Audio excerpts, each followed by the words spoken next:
Praise the Lord everyone. सबको जय मसीह की। आइए हम सब उस वचन को पढ़ते हैं जो पवित्र वचन हमें परमेश्वर के दास अपोस्टल अंकु यूसुफ नूरला जी द्वारा और परमेश्वर की दासी पास्टर सोनी यूसुफ नूरला जी द्वारा दिया जाता है। क्या आपके अंदर परमेश्वर के गुण हैं?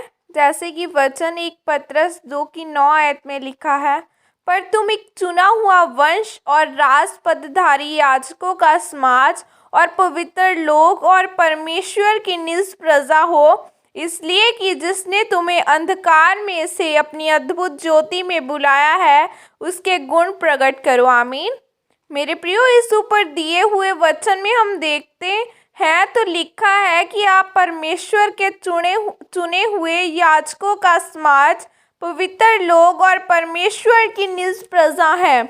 परमेश्वर ने कहा कि मैंने तुम्हें अंधकार में से अपनी अद्भुत ज्योति में बुलाया है कि तुम मेरे गुण प्रकट करो। एक मसीही की यह सबसे पहली बुलाहट है। तो क्या आपके अंदर परमेश्वर के गुण हैं और क्या आप उनको प्रकट कर रहे हैं? बाइबल में जब हम यूसुफ के बारे में पढ़ते हैं तो लिखा है कि यूसुफ के भाइयों ने उसके साथ बुरा व्यवहार किया और उसको मिस्र देश में बेच दिया, पर फिर भी यूसुफ ने अपने भाइयों के साथ कोई बुरा व्यवहार नहीं किया। उसने परमेश्वर के गुणों को प्रकट किया। जब पोतीफर की पत्नी ने यूसुफ को अपने साथ गलत काम करने के लिए बोला तो उसने उसके साथ गलत काम नहीं किया। उस समय भी यूसुफ ने परमेश्वर के गुणों को प्रकट किया। फिर उसी देश में जिसमें उसके भाइयों ने उसे बेच दिया था, परमेश्वर ने उसको वहाँ का प्रधानमंत्री बनाया, क्योंकि जब आप परमेश्वर के गुणों को प्रकट करते हैं तो फिर आप ऊंचे किए जाते हैं। फिर जो आपका विरोधी आपको मारने के लिए आपको गरीब करने की और आपके नाम को खराब करने की कोशिश कर रहा होता है, वही विरोधी आपको आगे बढ़ाता और आपके नाम को ऊंचा करता है। मेरे प्रियो, आज कुछ लोग मसीह में होने के बावजूद भी अपनी इस सबसे पहली बुलाहट को भूल जाते हैं।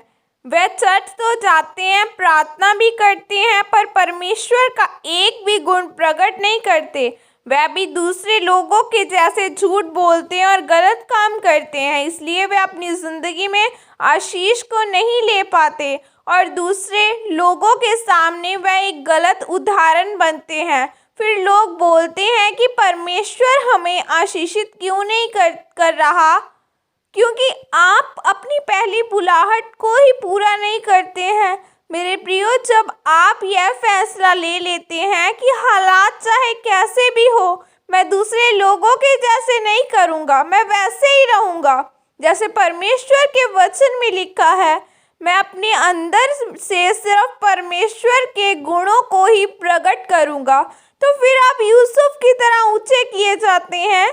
फिर जो आपके विरोधी आपको रोता हुआ देखते हैं, वह आपके चेहरे पर दोगुना हंसी को देखते हैं। जैसे यूसुफ के भाइयों ने यूसुफ को 20 सिक्कों में बेचा और जिस देश में वह बेचा गया उसी देश का परमेश्वर ने उसको प्रधानमंत्री बनाया, वैसे ही जब आप भी परमेश्वर के गुणों को प्रकट करेंगे तो आपकी ज़िंदगी में भी परमेश्वर यूसुफ के जैसे काम करेगा।